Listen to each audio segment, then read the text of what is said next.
और चलिए इसी बीच जयपुर से बड़ी खबर का रुख कर लेते हैं। बीजेपी प्रदेश प्रभारी अरुण सिंह ने राजवी से मुलाकात की है। जो है नरपत सिंह राजवी से मिले हैं। अरुण सिंह नरपत सिंह राजवी का विद्याधर नगर से भाजपा ने टिकट काटा है। विद्याधर नगर विधानसभा सीट से टिकट काटने से नरपत सिंह राजवी नाराज चल रहे हैं। ऐसे में अरुण सिंह डैमेज कंट्रोल के लिए राजवी से मिलने पहुंचे। उनके सरकारी आवास पर मुलाकात हुई। दोनों के बीच करीब आधे घंटे बंद कमरे में मंत्रणा हुई। भाजपा की रूठों को मनाने की कवायद के रूप में इसे देखा जा रहा है। बताया जा रहा है कि अरुण सिंह ने नरपत सिंह राजवी तक आलाकमान का मैसेज दिया है। राजवी को इस मामले पर 4-5 दिन चुप रहने की सलाह दी गई है। इसके बाद से राजवी ने चुप्पी साध ली है। मीडिया से बातचीत करने से इनकार कर दिया है। तो नरपत सिंह राजवी कहीं ना कहीं नाराज चल रहे हैं, जिन्हें मनाने के लिए, डैमेज कंट्रोल करने के लिए अरुण सिंह उनसे मिलने पहुंचे। और चलिए इस खबर पर और अधिक जानकारी के लिए हमारे सहयोगी विष्णु शर्मा हमारे साथ जुड़ चुके हैं। विष्णु, कहीं ना कहीं विरोध के सुर अब तेज होते जा रहे हैं। पहले झोटवाड़ा, देवली, उनियारा और इसके बाद अब जो है विद्याधर नगर से भी विरोध के सुर दिखाई दे रहे हैं। नरपत सिंह राजवी नाराज चल रहे हैं, अरुण सिंह मनाने पहुंचे हैं, क्या कुछ जानकारी है? बिल्कुल ये सही है, क्योंकि लगातार बीजेपी में असंतोष के स्वर है। लिस्ट जारी होने के बाद से ही लगातार असंतोष के स्वर थे और अब ये ज्यादा मुखर हो रहे हैं। दूसरी ओर पार्टी भी इन असंतोष को दबाने की कोशिश कर रही है, लगातार डैमेज कंट्रोल में जुटी हुई है।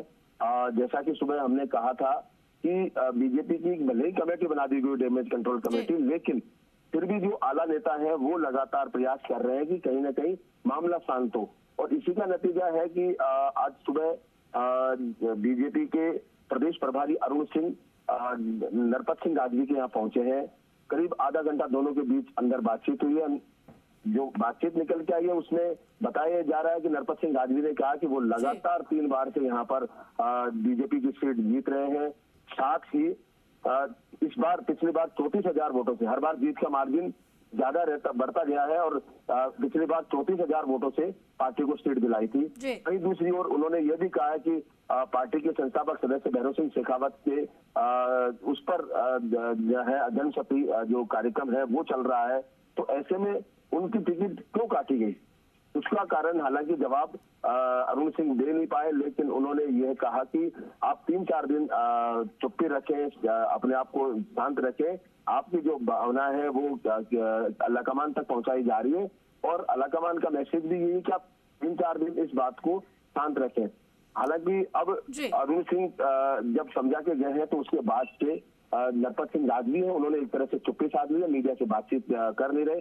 और बताया यह जा रहा है सूत्रों के अनुसार कि अब जो समाचार पत्रों में छपा या उनके बयान के हवाले छपा है, दिया कुमारी को लेकर छपा है कि मुगलों के सामने जिन्होंने घुटने टेक दिए थे उस राजवंश परिवार से बीजेपी की इतनी लगाव क्यों है, उस बयान को लेकर भी अब वो संभवतः खंडन जारी कर रहे हैं और उसमें कह रहे हैं कि उन्होंने इस तरह का कोई बयान नहीं दिया और वो केवल और केवल सिर्फ और सिर्फ जन्म शताब्दी जो कार्यक्रम है उनकी तैयारियों में व्यस्त है। ये उन्होंने अब संभवतः जवाब दिया जा रहा है और इसको लेकर भी उन्होंने अपनी बात कही है। और दूसरी ओर लगातार जो राजवी है वो अभी अब अंदर है और तमाम जो जनशक्ति कार्यक्रम उनकी तैयारियों को लेकर जायजा ले रहे हैं। हालांकि बाहर मीडिया से नहीं मिल रहे हैं, कुछ लोग जो हैं उनके समर्थक हैं, उनसे जरूर बातचीत चर्चा कर रहे हैं। वहीं दूसरी ओर अरुण सिंह मिलके गए उसके बाद से वो केवल समर्थकों से मिल रहे हैं, बाकी अन्य बाहरी लोगों से किसी से मिल भी नहीं रहे।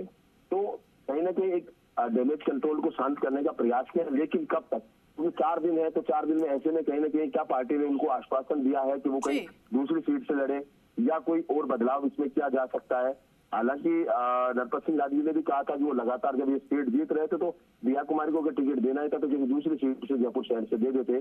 तमाम बातें हैं वो यहाँ पर चल रही है राजनीतिक हलकों में। जी बिल्कुल विष्णु, तो देखिए अब कब तक और कहां तक डैमेज कंट्रोल करने का प्रयास किया जाएगा, क्योंकि अब अलग अलग जगह से विरोध के सुर उठ रहे हैं। इसमें नरपत सिंह राजवी का नाम भी जुड़ गया है। बहुत बहुत शुक्रिया आपका इस तमाम जानकारी के लिए।